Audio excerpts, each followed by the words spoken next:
Morning, boys and girls. This is Pastor Patty with our Sunday school lesson for today. Today, I want to start by telling you that we're going to talk about the fact that God is real, even though it's hard to see Him sometimes. So, the first thing I want you to do is I want you to run around your house and find evidence or proof or something that shows me that real people live in your house. Okay? So, I'm going to count to 30. You go and get something, or your parents can pause the video, your call. Go ahead.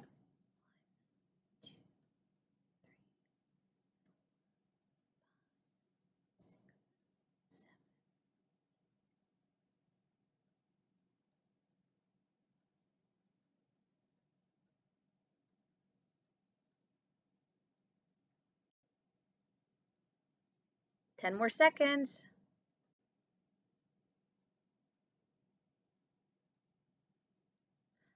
All right. So what did you find? Send Pastor Patty an email or a picture of some of the things you found. Here's what I found. I found a mask because a real person, sorry, needs to wear a mask. And I'm not at home, so it's a little bit harder. Oh, excuse me, I'm getting up in your face. I found a cup of water. We need water. So I found some examples. I can't wait to hear what you found to prove that your family is real. But you can see your family, you can hear your family, you can physically touch your family. And, that's so important when you know things are real. But today we're learning that God is real. So, how do we prove that God is real?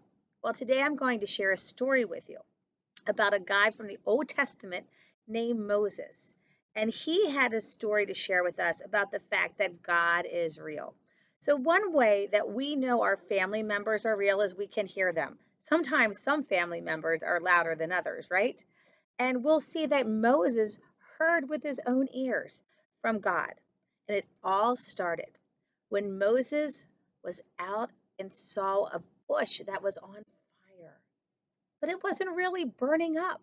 And as Moses got closer, this is what he heard. Now we're going to go to our Bibles. If you have a Bible, you can pause the video and get it. I'm going to use my it's a backwards again, Kids Life Application Bible.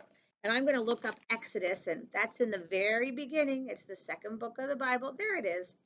And I'm going to chapter 3, and I'm going to read you verses 4 and 6. And it says, when the Lord saw that he had caught Moses' attention, God called to him from the bush, Moses, Moses. Here I am, Moses replied. Do not come any closer, God told him. Take off your sandals. You are standing on holy ground.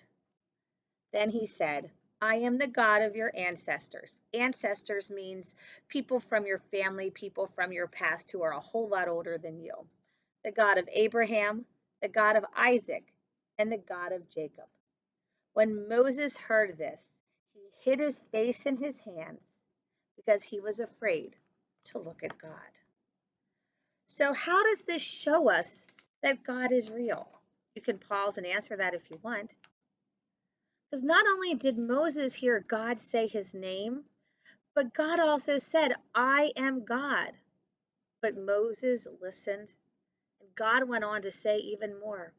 He told Moses that he was going to rescue the people of Israel out of Egypt. Those people were some of Moses' family and friends, and they were slaves at the time. He told Moses he'd give these people a new place to live with a lot and plenty of food, and he told Moses exactly what to do. Now let's see what it would be like to hear God speak that clearly. Okay, I want you to find somebody else in your family, okay? And you're going to have them close their eyes, or you're going to have them do this so they can't see you, and you're going to tell them to do something that's easy to do. For example, I could say, Easton, close your eyes and clap your hands 3 times. So pause the video and do that with your family members. See if they can close their eyes and you can give them directions. So how did it go? Could your family members hear you? They could, couldn't they? Sometimes it can be hard to hear God just as a human voice. In fact, You might even start to wonder if God is real, because we can hear real people, but sometimes it's harder to hear God. But if you speak clearly, your people, your friends can hear you. And that's how God is too. God speaks to us today. It might not always be in a voice we can hear right here with our ears, but he speaks through things like our Bibles. And he talks through people like your pastors and your parents. And sometimes we can feel him in our hearts. And we can look outside. And today it is, I'm going to turn it. I'm doing this on Saturday, friends. It's beautiful outside. It's a beautiful day. And those are ways that God can speak to us. Now, God, we can also see God at times. Okay? I want you to think about this. Okay?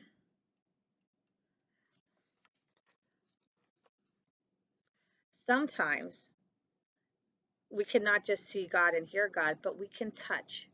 There's another sign your family is real, because you can touch the people in your family. You can hug them and love them. Now, we really can't just physically touch God. But God did ask Moses to work with him to free his slaves. So listen to this. This is from Exodus 3, and we're going to read verses 8 to 10. So I have come to rescue them from the Egyptians and lead them out of Egypt into their own good and spacious land. It is a land flowing with milk and honey, the land where the Canaanites, Hittites, Amorites, Perizzites, Hivites, and Jebusites live.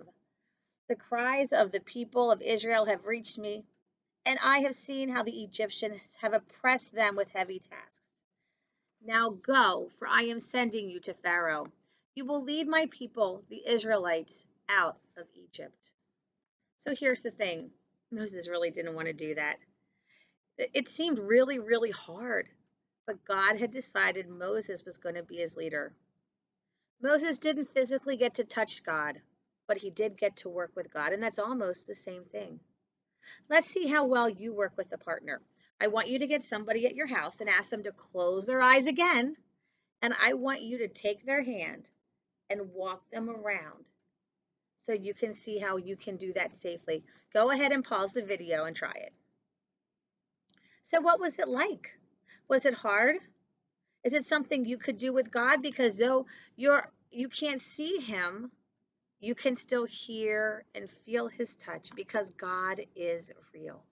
When you and your partner held hands or linked up, you could work together to accomplish something. And even though we can't touch God, we can work with him to do important things like telling people about Jesus or showing his love. When we do God's work, we can feel God's power going through us.